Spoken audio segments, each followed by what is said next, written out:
Governance group were engaged also to extort athletes.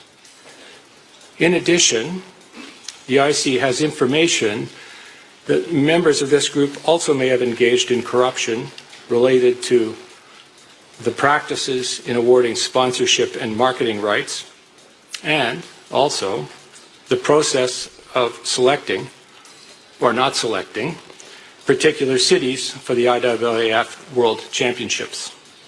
It was also apparent to the Commission that the institutional knowledge of the problems with Russia was far wider than has been acknowledged, and that the IAAF had displayed no genuine appetite to deal with the problems.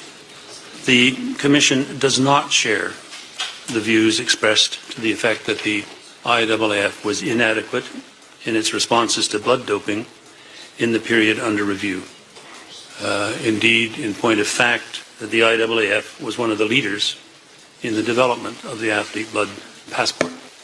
To move forward out of this, there's an enormous amount of reputational recovery that has to occur here, and I can't, we're descending to personalities, I can't think of anyone better than Lord Coe to lead that. So all our fingers are crossed. So in the words of Dick Pound, all our fingers are crossed. We don't know the next step. We don't know who will be going down in world athletics. So you see, it's not just FIFA that is going through some cleansing in athletics. We're also witnessing the same thing. And the wider Independent Commission, they are not playing. They want to ensure that some sanity, some integrity, some respect returns to athletics. Let's come back home now, talk about sports in Lagos State. Lagos State has been forerunner in grassroots sports development. The classics are admirable, and they're hoping to continue this year. Deji Tinubu is the chairman of Lagos State Sports Commission. He joins us now to talk sports tonight. Deji, good to have you on the show.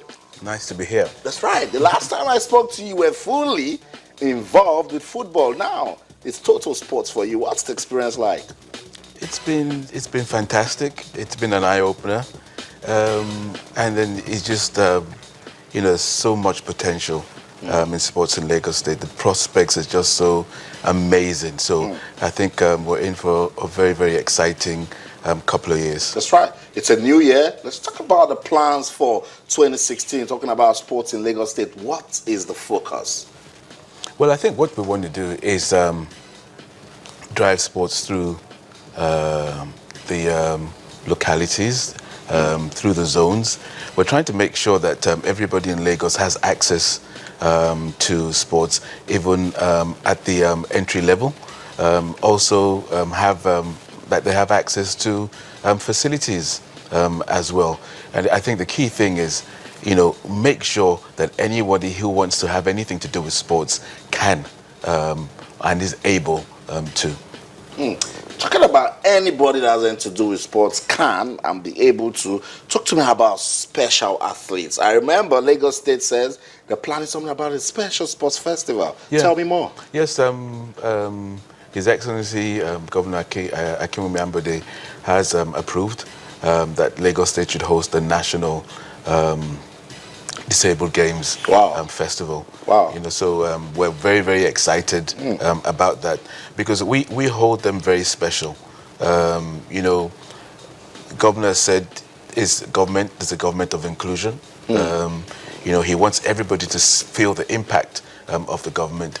No one is different from the other according to the governance in Lagos State. So, yes, give them their own day, give them their own events. It's very, very exciting, because even the officiating during those games, most of it, or a fair part of it, will be done by special athletes that have trained will be trained to become officials. So it's opened a new era for special sports in Nigeria. And let's talk about taking sports to the schools. Very, very important when looking at grassroots development. What's the plan in Lagos State? Now, the plan.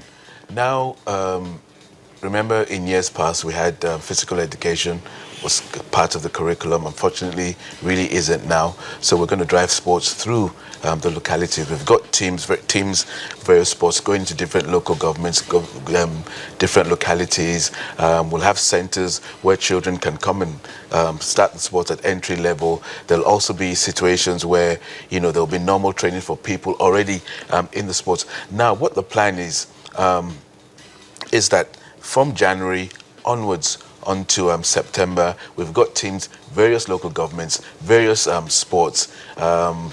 Maybe they'll stay like a month in a local government, move to another local government after a month. And the plan is that come September, every single zone or area that the sports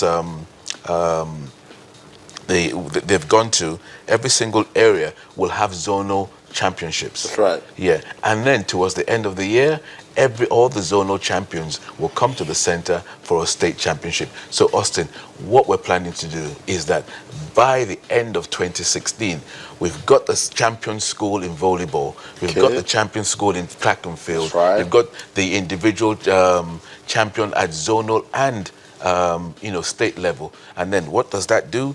If there's a national school sports festival, Lagos has got its team. Not that we're going back to start doing trials. We've got our team, and the team prepares for the championships. Now, what that does again is we're creating a culture, and we're recreating the old sports calendar that we used to have in those days, knowing that from September all the way around to late June or early March, it's when the schools will have the various sports, and then you can have your various champions at school level, even primary school level. Now the ultimate thing, Austin, is that we know at that period in time, every kid knows he's got options in different sports, right? And they'll know it's socially acceptable. They'll rather do that than do socially unacceptable things. That's right. And then they have something they're looking forward to. So well. Yeah. There's an assurance I'll take part in the National School Sports Festival. Yeah. Fantastic. That's a good way to go with grassroots sports development. In 2014 and 2015, the classics were good. Is it going to be better in 2016? It's going to be better. We're keeping our fingers crossed. We're working very, very hard towards that, Austin. There's a lot of things. You have to give credit to the last government. That's right. For raising the profile. So they set the standards. We have to beat those standards. You have to give them credit. Classics, fantastic way for the Lagos State athletes to compete against their peers outside the country, outside Africa as well. And also the key thing about the classics, all of them have got either zonal, continental or international rankings. So you can come and play our classics and move up the international ladder, or the zonal or continental ladder. So, for instance, we get a massive break. One of our players does very, very well. He rises right up, the ladder in his sport. So we're very excited about that. There's a lot more is going to be put, a lot more effort is going to be put in there. And what the governor has also said, he wants to internationalize sports in Lagos. So we're going to see 1 or 2 innovations. He wants to see more international sports events in Lagos. So we're quietly excited about. I want to understand that about internationalized sports in Lagos State. How is he going to go about it? You want to bring sports in Lagos to an international standard. Okay. You want Lagos to be recognized as a sports city. Okay. You want Lagos to be recognized as a sports hub.